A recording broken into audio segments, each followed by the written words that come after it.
very important alignment of interests. Now the security guarantees will be negotiated in due time in a full-fledged package of a peace security. But this peace, as it is now written and negotiated, and as this meeting is scheduled, is an important step forward, full-fledged peace agreement.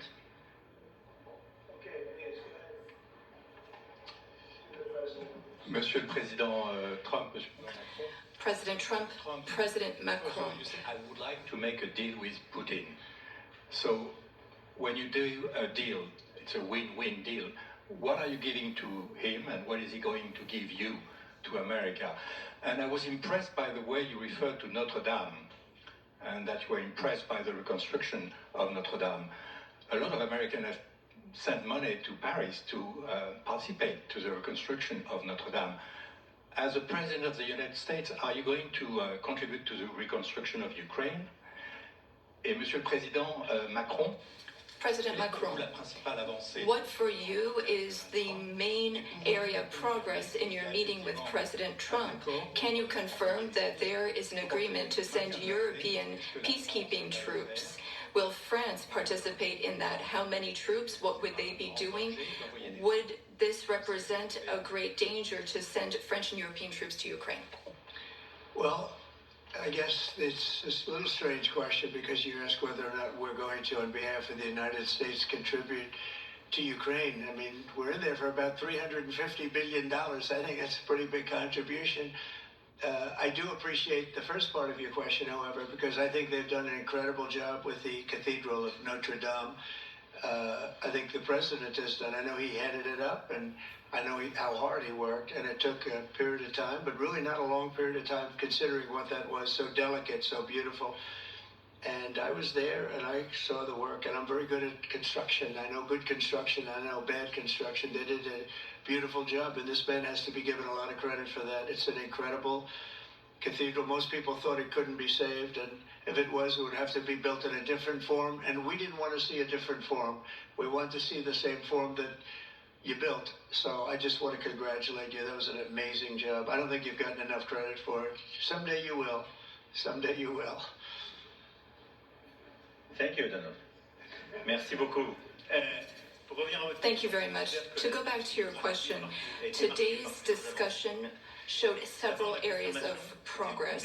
First, we have been working a great deal with President Zelensky to have a proposal that's acceptable to Ukraine.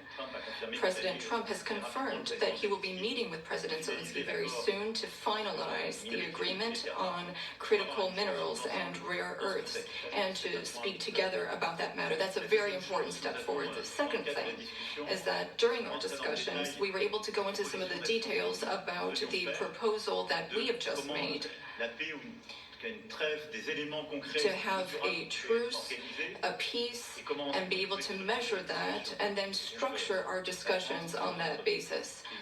France and several other European countries, along with Ukraine, are hard at work to build this lasting peace with very specific points, including security guarantees, the territories that belong to Ukraine, the issue of reconstruction, the economy, and critical minerals. We've been able to go into the details of those proposals. The third area of progress, which really mark a turning point, is the fact that we were able to talk about the details of the security guarantees. And the president has shown this over the past few days, and he said so a moment ago. We want peace. He wants peace. We want peace swiftly, but we don't want an agreement that is weak.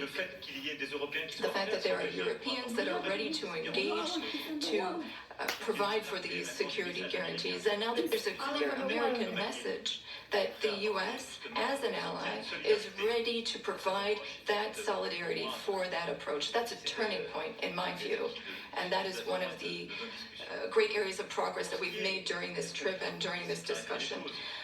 When it comes to troops, in the past, a year ago specifically, we saw a reason to talk about sending troops for strategic regions.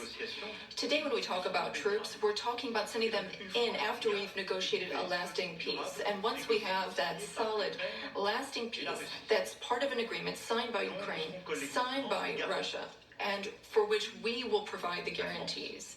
Then at that point, and recently France has worked with the UK to provide its contributions. We've worked on plans, we've worked with our militaries, not to go to the front lines, not to go into occupied territories, but as a show of support to show that we have a negotiated peace signed by both sides, and that is a peace we will preserve.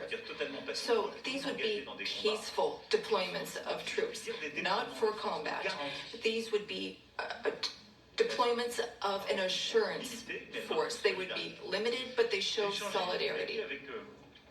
I've also spoken with all of our allies, and there are European and non-European allies who are ready and willing to take part in that effort.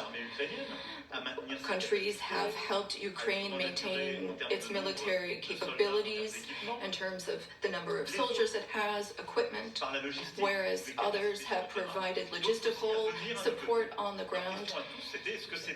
The question is whether or in what form the U.S. will contribute, and during our discussions, and during the discussions with Russia, we've understood that this would be acceptable to Russia, and that's a very important area of progress, and that means that in this context, the Europeans will shoulder their part of the burden, their share of the burden. We have a strong alliance that we've built over the decades. We have our solidarity, and we have deterrence capacities. What does it mean? Would it be dangerous? If there is an agreement signed by Ukraine and Russia, thanks to the efforts of President Trump, and if we provide the guarantees and Russia violates the agreement, then it would be in conflict with everyone who is engaged in the peace process. And that is a change. That was something we did not see in the past. That's not what we saw in 2014. So that is the real change that we're marking. We have this deterrence capacity on the American side. We have the capacity for engagement on the European side, and that's something we're going to continue working on together. It's not dangerous, but it's credible. It's less dangerous than things that could happen in the long term. And I think this is what we need to do to ensure security. And I say this very clearly.